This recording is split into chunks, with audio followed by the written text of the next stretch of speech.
Bonjour, je suis Dovatia, je suis sur le Mensuel. Je vous donne rendez-vous avec la légende du roi Arthur, mon nouveau spectacle musical, le 14 mai à Nice et le 21 mai à Marseille.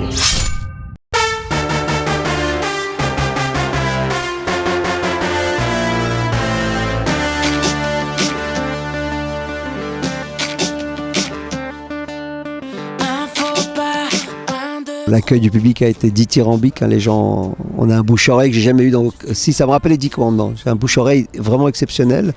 Les critiques ont été très bonnes, et je crois que objectivement, on a fait un très beau spectacle. Peut-être que Giuliano Peparini, le metteur en scène, a fait mon plus beau spectacle. Et puis c'est facile le thème, parce qu'on est dans la légende du roi Arthur, avec la magie, avec les fées, l'onirisme, et les couleurs, c'est très coloré comme spectacle, c'est du grand spectacle avec beaucoup d'émotions, de joie, il y a de l'humour, il y a de l'émotion.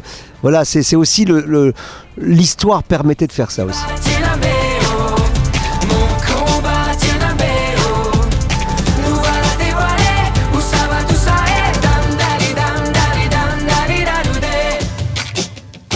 Là où le spectacle est le plus beau, c'est quand ça démarre en tournée, puisque pendant les 4 mois à Paris, on change des choses tout le temps. Donc on améliore le spectacle tout le temps, c'est un spectacle vivant.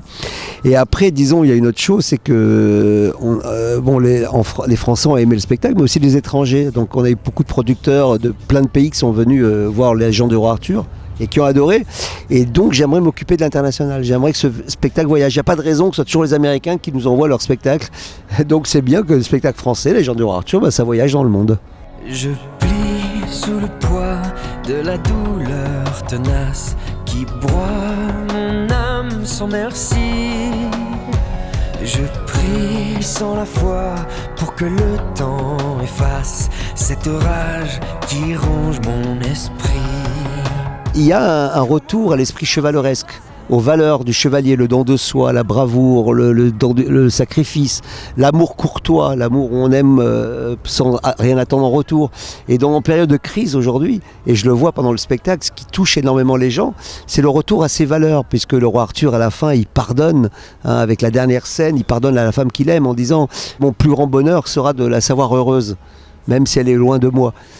Donc on est dans des valeurs dont on a besoin aujourd'hui, qui sont très actuelles. C'est pour ça qu'il y a un côté, comme disait notre journaliste, on me dit c'est très hype, cette tendance, cette époque médiévale, parce qu'on n'est pas au Moyen-Âge austère, là dans le Arthur, on est avant, on est dans une période très colorée, très joyeuse, et je pense que ces valeurs sont à la mode. Donc si j'ai eu cette idée, si elle m'est venue, c'est sûrement parce qu'il y a une tendance actuelle avec Hobbit, Viking, Game of Thrones, avec tout ce côté, cet esprit chevaleresque.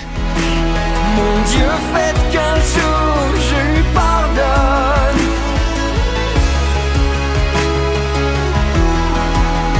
Car c'est elle qui a fait de moi un homme. C'est un nouvel écran LED qui fait quand même 8,50 m sur 28 mètres et avec une technologie qui est supérieure à la HD.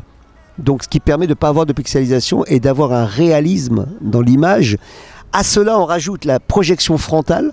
On projette de devant et une autre projection qui est sur les décors. Et en fait, c'est le mélange des 3 projections qui donne cet effet où très souvent il y a des objets, il y a des lustres par exemple ou des cages, on ne sait pas si les lustres c'est ceux d'écran ou ce sont les vrais. Il y a les deux mais on ne peut pas distinguer. Et ça qu'a fait Giuliano qui est extraordinaire, c'est qu'on est au cinéma, voilà. C'est du cinéma live. Et ça, j'avais jamais fait ce genre d'approche visuelle. Et ça, c'est ce qui a intéressé beaucoup les étrangers, même les producteurs de Broadway. Quand ils sont arrivés, ils nous ont posé des questions sur les écrans, comment on a fait ça, comment on a fait cette projection. Et ça permet de voyager entre chaque scène et de ne pas être prisonnier d'un décor qui ne bouge pas. J'ai vu des fées maléfiques me barrer le chemin, goûter aux effets toxiques des hommes et leur venin. Il faut être très courageux pour faire une comédie musicale. Et comme je disais à des gens en disant c'est rentable une comédie musicale, j'ai dit si vous voyez l'ensemble des comédies musicales depuis Notre-Dame de Paris, celles qui ont marché, celles qui n'ont pas marché, et vous verrez qu'il est plus intéressant de mettre son argent en assurance vie, ça rapportera plus que d'investir dans une comédie musicale. Il faut être passionné, il faut être un enfant et il faut non seulement passionné mais communiquer la passion aux financiers en leur disant parce que c'est très risqué, c'est cher une comédie musicale, il ne faut pas que le public qui vient en famille ne doit pas être déçu. Il doit en prendre plein les yeux et il en fera qu'une par an. Donc si vous ne mettez pas les moyens, ils iront voir la comédie musicale événementielle, celle qu'il ne faut pas rater.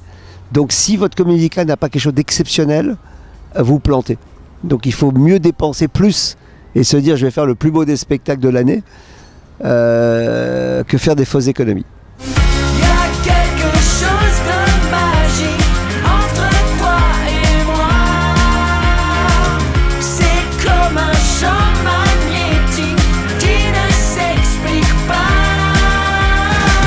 On a tenu depuis Le Roi Soleil à amener la composante humour, on l'a amélioré sur Mozart, on l'a encore amélioré sur 89, et là sur Légende du Roi Arthur on ne pouvait pas ne pas mettre d'humour, parce que ce qui est beau dans un spectacle c'est qu'on aille d'une émotion à l'autre. Et d'ailleurs la grande nouveauté de La Légende du Roi Arthur, ça a été une surprise pour moi, c'est que évidemment ça plaît aux adultes, et même aux adultes, aux jeunes adultes, c'est-à-dire les dames de 60 ans, 70 ans, on a beaucoup de personnes jeunes, âgées je dirais, mais aussi aux enfants. Et ça, c'est la première fois qu'on a des enfants de 4 ans, 5 ans, 6 ans, 7 ans.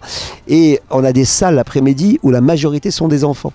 Et ce qui est génial, c'est que j'ai des familles qui viennent me voir à la sortie, qui me disent « Monsieur Attia, ça fait 3 fois qu'on voit le spectacle. » J'ai « Ah bon, mais en si peu de temps, en 1 mois, 3 fois. » Mais oui, mais c'est pas nous, c'est les enfants qui nous y obligent. Et en fait, c'est comme un film de Disney, ils veulent le revoir tout le temps, tout le temps. Et les enfants adorent. Voilà, ça c'est la particularité, je ne m'y attendais pas. On tiendra la distance malgré tous ceux qui nous condamnent.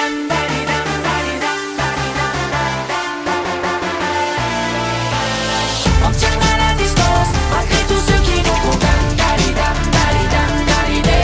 Je rencontre de plus en plus de personnes qui me disent merci Monsieur Attia, parce qu'à 15 ans on m'avait fait rêver, à 18 ans on m'avait fait rêver, à 20 ans on m'avait fait... non, je suis pas conscient, et puis moi je suis tellement dans le doute et dans l'angoisse. Moi je me remets en question tout le temps. Et puis il y en a eu d'autres, à Notre-Dame, c'est pas moi, c'est magnifique, Starmania, La Légende de Jimmy, il y en a eu d'autres.